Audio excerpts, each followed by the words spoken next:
I live in western North Carolina, near Asheville. That means that my childhood was nothing but biking, hiking, and camping in the Blue Ridge Mountains.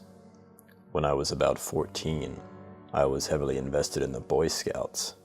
Mind you, this was back in the 70s, when just about every young boy was a scout. One of my closest friends, Colton, had been in my group since I started as a Cub Scout. We were the same age and stuck together like glue. One spring, a camping trip was set up. It would be scouts only, no adult chaperones. Again, this was the 70s, so parents weren't such helicopters back then, and there were far less frivolous lawsuits. Young teenage boys could stay out all day and night. All the boys in my scout group were excited for the unsupervised trip. Many had already planned to sneak in alcohol, cigarettes, you name it.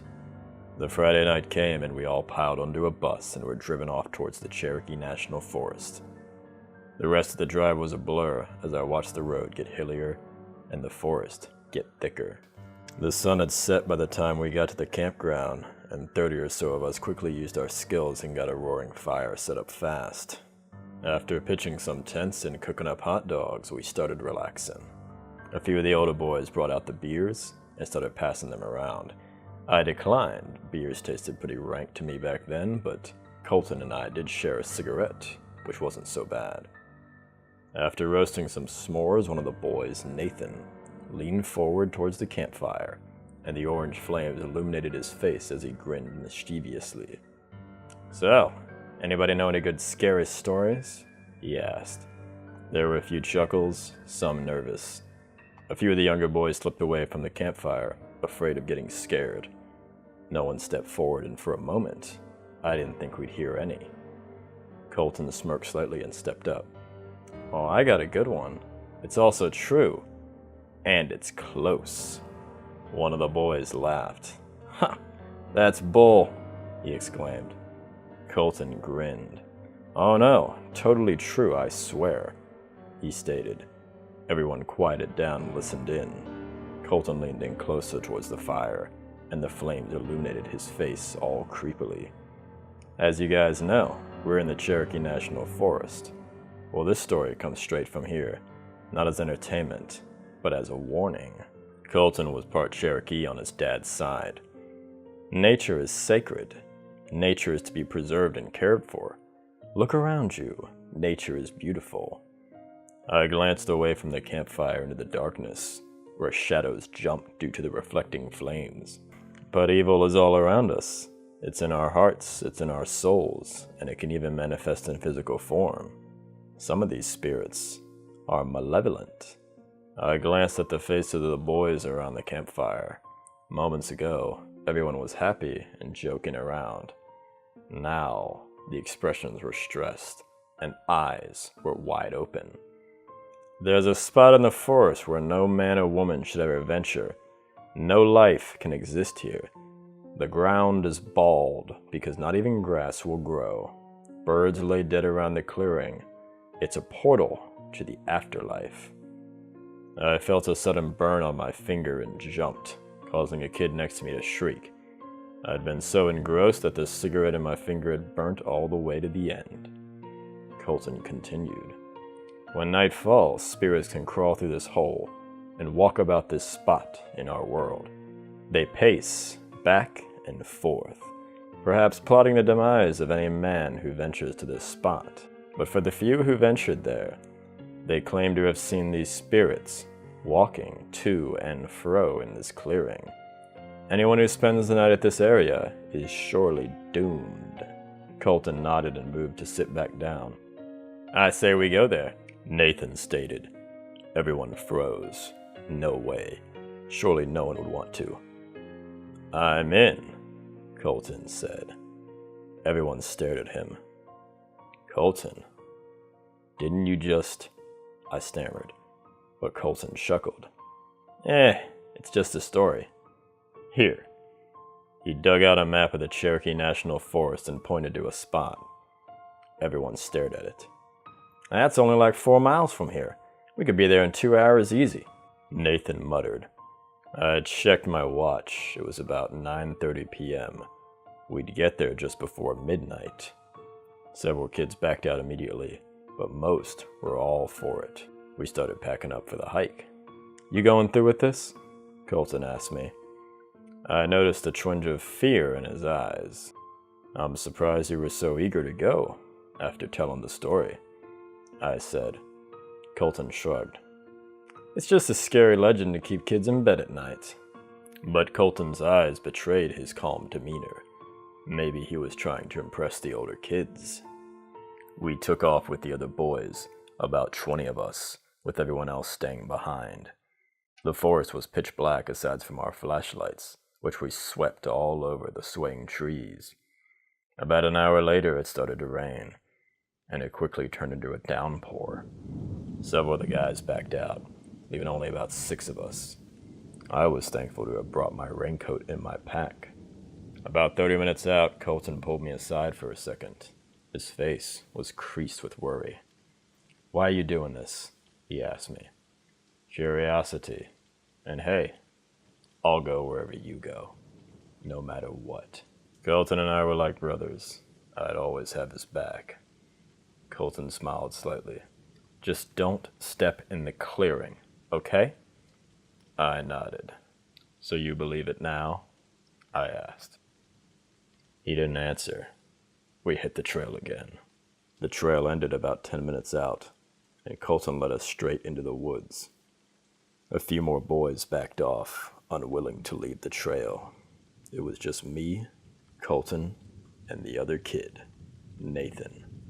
I swept my flashlight back and forth across the thick forest as we entered. "We're gonna get lost in here," I stated.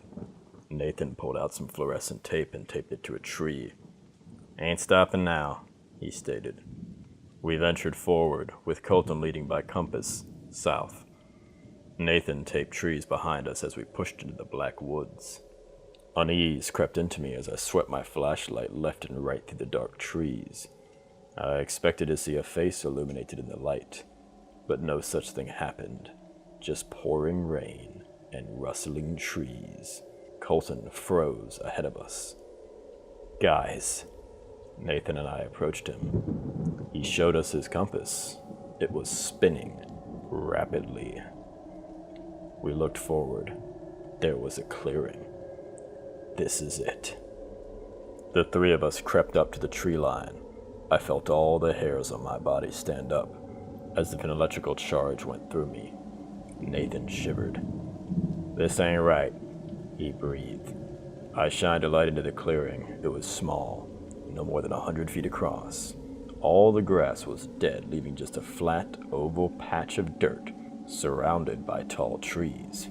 Dead animals lay all over the clearing, little rats, birds, and one rotting deer. In the center was a circle made of little stones. An overwhelming negative aura shoved into me as I looked at the circle. It took the breath right from my lungs, and I tore my gaze away from the circle. "Jesus," I whispered. A gust of wind shook through the woods, and I felt a violent shiver through my spine. "We should not be here," Colton breathed. Nathan shone his flashlight through the clearing. "Let's go in." "No way. I'm getting out of here," Colton retorted. He took a step back towards the woods, but Nathan pushed him hard towards the clearing. Colton gasped and grabbed Nathan's hand as he fell back. I reached out to grab them, but both tumbled onto the dirt of the clearing. A violent shriek issued from the woods around us, and a vile wave of sulfur smacked me in the nose. A flash of lightning rent the air, and I saw a shadow standing on the circle. It took one step. "Run!" We all screamed. I grabbed Nate and Colton and pulled them out of the clearing. We took off sprinting back into the woods. I ran and ran until I felt my lungs would surely burst. Lightning struck a tree right next to me, and wood splinters sprayed towards us. We found a taped tree and followed it back to the trail. We kept running and running down the trail until finally collapsing in exhaustion. I was so tired. Inevitably, I fell asleep. It was cold, very cold. I cracked open my eyelids and looked around in the storm. Colton and Nathan were walking in front of me. We were back in the clearing. Colton and Nathan's eyes were closed as they paced up and down the clearing. They walked back and forth, endlessly pacing. Nathan was covered in blood from the cut on his forehead he had gotten from the tree. "Guys, snap out of it," I begged. But they didn't hear me. They kept pacing, mumbling incomprehensible words while they did it. The overwhelming stench of sulfur gagged me. I tried to rush to Colton, but felt as if my legs weighed 1,000 pounds. I looked down at my feet. I was standing in the stone circle. Unable to move, I cried and cried as Colton and Nathan walked in their eternal pace. Throughout the stormy night, I saw things in the clearing. Shadowy figures and faces. Massive eyes that glared at me from the darkness. They wrapped themselves around those two boys. At last, the sun rose, and I fell out of the circle. I grabbed Nathan and Colton, freeing them from the trance. Then I dragged them out of the clearing and didn't look back. I followed the tape on the trees, and it got us back to the campsite. Nathan never spoke to us again after that night.